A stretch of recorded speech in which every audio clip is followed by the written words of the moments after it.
Two aggregators launch at the same time. Same market, similar strategy, both backed with capital. 5 years later, one is scaling, acquiring, compounding value. The other has slowed, plateaued, or quietly disappeared. What happened? It wasn't the market, it wasn't the opportunity. It was who was actually running the business and how those roles were structured.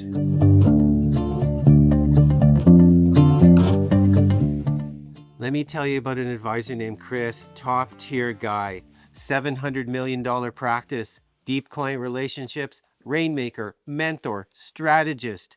He did everything right. And he decided to launch an aggregator. On paper, it made perfect sense. Strong reputation. Deal flow came naturally to him. Other advisors trusted him. And for the first couple of years, it worked. He closed deals. He brought firms in. He built momentum. But slowly something started to happen. Growth stalled. Not because opportunities weren't there, but because Chris was still doing what made him successful in the first place. He was leading client relationships, advising top households, mentoring younger advisors, making day-to-day decisions. And at the same time, he was trying to oversee the platform's operations, drive acquisition integration, architect new systems, manage a growing team, direct capital allocation. And there's a simple problem with that. Those are 2 full-time jobs. And there's only so many hours in a day. And eventually something gives. In Chris's case, the platform stops scaling. Now contrast that with another guy, Daniel, also a successful advisor, also launched an aggregator. But he made one critical decision early. He separated the roles. He stayed focused on what he did best: clients, relationships, growth. And he brought in leadership to run the business, operators to manage integration, executives to build infrastructure, people whose full-time job was scaling the platform. 5 years later, 2 very different outcomes. Same starting point, different structure. And here's the alarming reality. I want to step back for a second. Remember that less than 10% of people who enter this industry become successful advisors. It's actually less than 10%, and even fewer build meaningful, enduring practices. That's not a negative statistic. That's a recognition of how rare that skill set is, how rare your skill set is. Now layer in something else. Most businesses fail. What's the stat? Like half of new businesses don't make it 3 years, 95% are gone in 10? Building and running a successful company, any company, is also rare. So when you find someone who has done both, built a real advisory practice and built a scalable business, you're already in a very small group. Now ask yourself this: how many people can do both of those things at the same time at a high level while scaling an aggregator? That number gets very close to 0. And here's a few realities to keep us in reality. First, being a great advisor is already rare. This industry tends to gloss over something important. Being a successful advisor isn't normal. It requires trust building at a high level, consistent business development, emotional intelligence, strategic thinking with clients. That alone puts someone in a small percentage of professionals.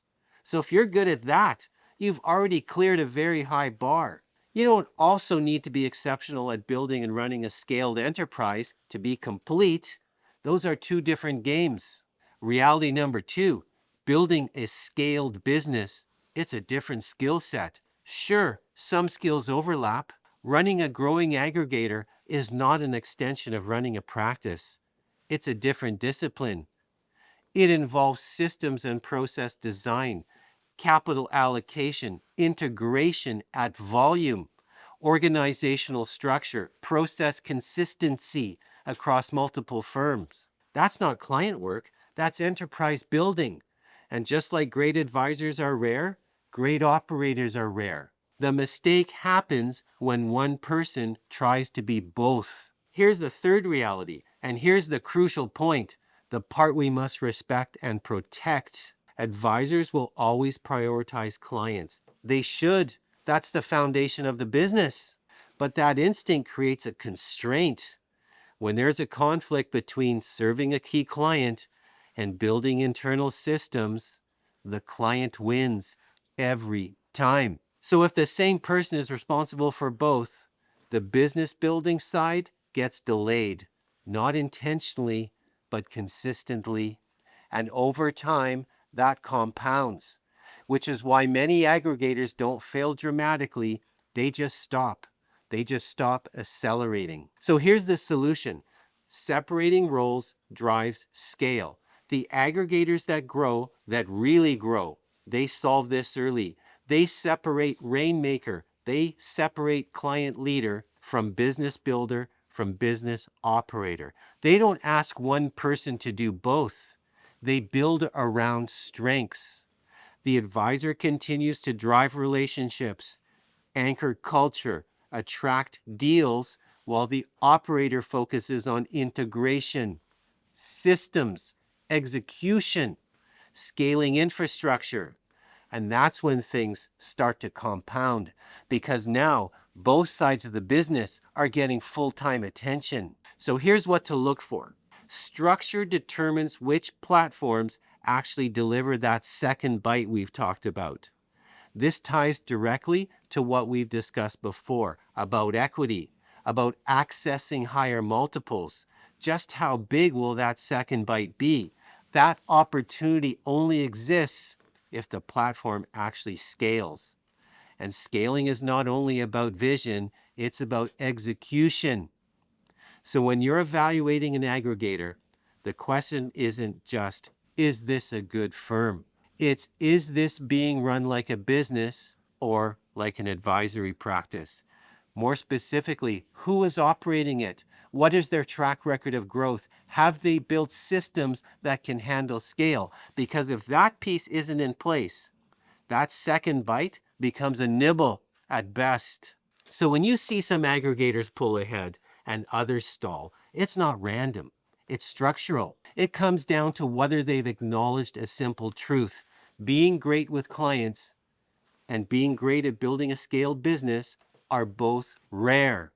And trying to combine them into one role, it's going to limit both every time. If you're an advisor listening to this, there's a takeaway here for you. If you're exceptional with clients, that alone puts you in a small percentage.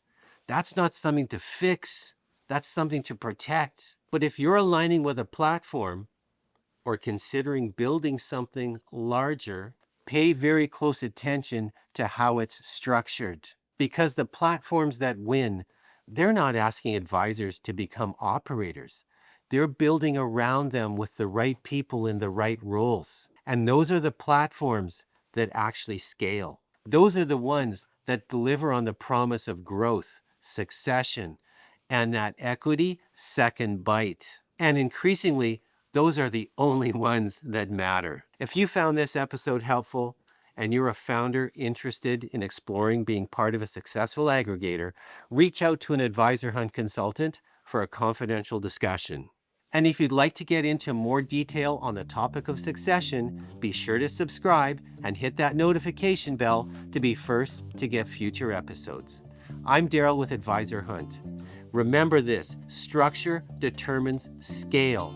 Pay attention to the platform's blueprint, and we'll talk next time.